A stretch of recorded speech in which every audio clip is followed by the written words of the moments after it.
Hello, everyone. Welcome to my talk about understanding mathematical puzzles. I think one of the things that I always like to do is sort of understand the background behind why certain puzzles exist. For example, the Monty Hall problem, which many people have probably heard about. But one of the ones that I had recently learned about was the bridges of Konigsberg.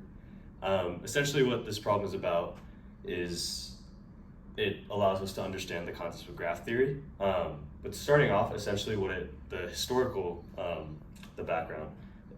Konigsberg was a city that had four distinct land masses, and these four distinct land masses were connected by seven bridges, which I'll draw out in just a second. But essentially, the problem was it possible to start in one starting point and cross every single bridge exactly once and end back in the same starting point? And this puzzle was solved as a way to understand the concept of graph theory and really gives us insight into nodes and vertices and different degrees and understanding why these concepts exist. Let's take a visual explanation of this problem. In this image, we can see four separate landmasses that are separated by these bodies of water. And we also have seven bridges as well that connect these landmasses. So if we look at that landmass in the middle, we see that landmass is connected to the three other landmasses with five separate bridges, and the three other landmasses are also connected by a bridge as well. Now the question is, can we start at one of these landmasses and end up at the same landmass while hitting each of the bridges exactly once? Or can we start at one landmass and end up at a different landmass by, again, hitting each of the bridges exactly once? And this is the question that we're trying to solve. In the next segment, we'll actually draw this out as a graph. Now, let's put this question in terms of nodes, edges, and vertices, looking at the graph theory aspects. We can essentially represent each of these landmasses as a node. So if we look out at our islands, right, we have our first island, which is 1, our second island, third, and fourth. Now, each of these bridges can be represented as edges in our graph. So there we have an edge from 1 to 2, an edge from 1 to 4, and an edge from 1 to 3. And then we have an edge from another edge from 1 to 2, 1 to 4,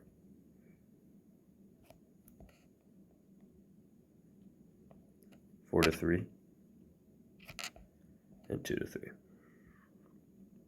So essentially we have a graph with 7 total edges and 4 nodes. Now, for this solution to be possible, each of the vertices in our graph has to either be a Eulerian circuit or be a Eulerian path. For our graph to have a Eulerian circuit, each of the vertices have to have an even degree. So this means that each of the vertices has to have an even number of edges that connect to it. Now, if we want our graph to be an Eulerian path, then 2 of the vertices can have an odd degree, and the remaining vertices have to have an even degree.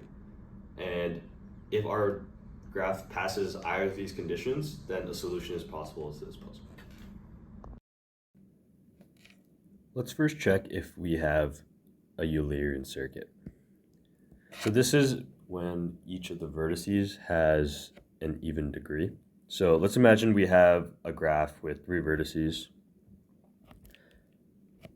1, 2, and 3, and we have 2 edges that connect 1 and 2, and 2 edges that connect 1 and 3. Now, if we start at the first vertex and we go to 3, we go 3 to back to 1, we go 1 to 2, and 2 back to 1, then this is possible. And therefore, this would be a Eulerian circuit because the first vertex has degree 4, the second vertex has degree 2, and the third vertex has degree 2. And since these are all even, this would be an Eulerian circuit. Now, if we look at our graph in question, we see that each of the vertices actually has an odd degree vertex, right? This has 5 edges that come into it. This has 3, 3, and 3. So this doesn't satisfy the condition of being a Eulerian circuit. The concept of a Eulerian path. Now, let's again look at a graph with 3 vertices where 2 of the vertices has an odd degree,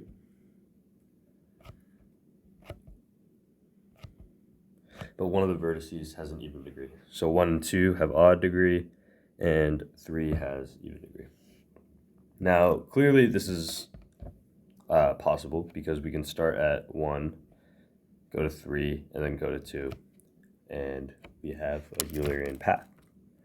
Now, let's check if this is possible for our graph in question.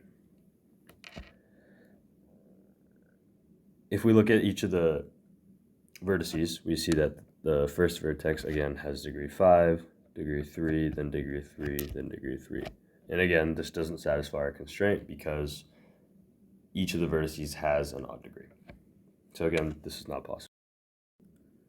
So now that we've shown that we can't have a Eulerian circuit or a Eulerian path, and that each of the land masses in Konigsberg have an odd number of bridges that connect them, so each vertex has odd degree, we know that it's mathematically impossible to find a single path that crossed each bridge exactly once and return to the starting point. And historically, this was a really important understanding of graph theory because it introduced fundamental concepts and laid the groundwork for allowing mathematicians to solve similar problems in the future as well. So ultimately, we've shown that solving this problem is not possible because it doesn't satisfy these constraints. And again, as I said, this just allows us to understand these concepts of graph theory a lot more clearly. What constraints would you need to change in order to make the problem solvable? The only thing that you need to change is to remove any single bridge, and the problem is solvable. Let's take a look at that right now. So let's take a look at this graphically. Let's take any random edge and remove it. Say the edge from 1 to 2. This problem has actually changed completely now because the degree of 2 of the vertices has changed. So if we look at the degrees now, we now have vertex 1 with a degree of 4, vertex 2 with a degree of 2, and the degrees of 3 and 4 haven't changed. They're still 3 and 3. However, now, looking back at our understanding of a Eulerian path, we can now see that 2 of the vertices have an odd degree and the remaining vertices have an even degree, where 3 and 4 have an odd degree and 1 and 2 have an even degree. Now we can actually create a path that uses all of these bridges at least once, or exactly once. So if we start at the third vertex, and then we take the path to 2, show it in this way actually, and then we take the path from 2 to 1, and then we take the path from 1 to 4, and then the bridge back from 4 to 1. And then we go from 1 to 3, and then we go from 3 to 4. We used each of the bridges exactly once, and we're able to start at the first node and end up at the final node.